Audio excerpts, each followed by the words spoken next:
Hello everyone, welcome to the new video. And today we are going to discuss about ego. And in the previous video we have discussed about the three gates of ego. But now in this video we are going to discuss about how was the ego created. So before getting late, let's get started. So our title is how was the ego created? Now the answer is ego was not really created. Ego is being created all the time. Would silence ever ask this question? So, ego has been given a fresh breath of life when one professes ignorance or knowledge. If you ask something about ego, if you say, what is ego? The answer would be this: the one who is asking. The question itself is ego. How was the question created? By asking. Simple as that. How was the ego created? You tell me. You asked. How did you come to believe? How do you continuously keep believing that? Firstly, you do not know. And secondly, knowledge is important. In this moment, from where did this thought arise in you that you do not know? And in this beautiful moment of silence, what makes you think that something additional in the form of knowledge needs to be added? If two people are sitting together in intimacy, is the moment not already complete? Do they need to further beautify the moment by adding questions to it? Ego is this, that which feels that knowledge is needed, that which feels that the world is incomplete, that which feels that it needs support, a beefing up, furtherance. That is ego. If you are silent, there is no ego because you will not be asking about the genesis of ego. And remember that any question that you ever ask is ultimately a question about the self.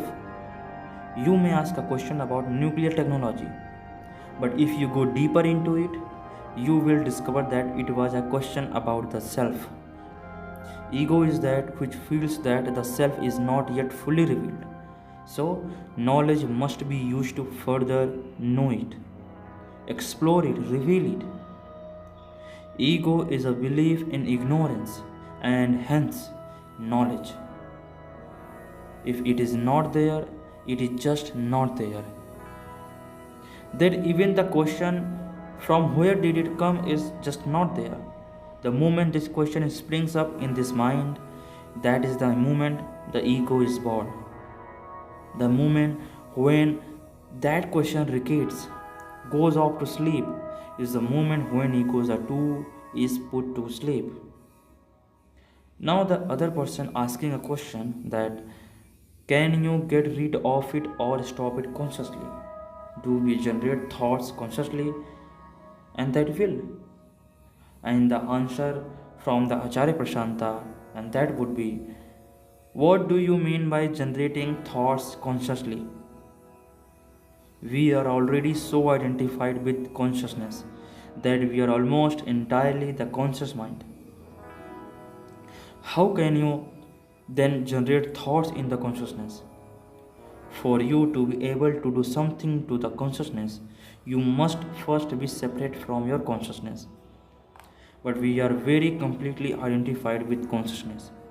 My thoughts, my beliefs, my opinions. Now, then another questions arise that but do we generate our thought consciously? And the answer would be this: you can generate your thoughts consciously also, but you will have to then ask, did you generate these thoughts consciously? To generate thoughts consciously, is this also not a thought? Firstly, so was this done in consciousness? That is the question. And then again, a question arises that I feel like I am asking this question consciously. Certain thoughts come to the mind. And then Acharya Prashanta said to him that, see, you must understand the structure of consciousness. Consciousness is a balloon, rather a kite that thinks that it is flying freely. Consciousness is a kite that thinks that it is flying freely. It does not know that it is being controlled by a master sitting deeper than its flight. The controller of all thoughts is the deep mind, the latent tendencies.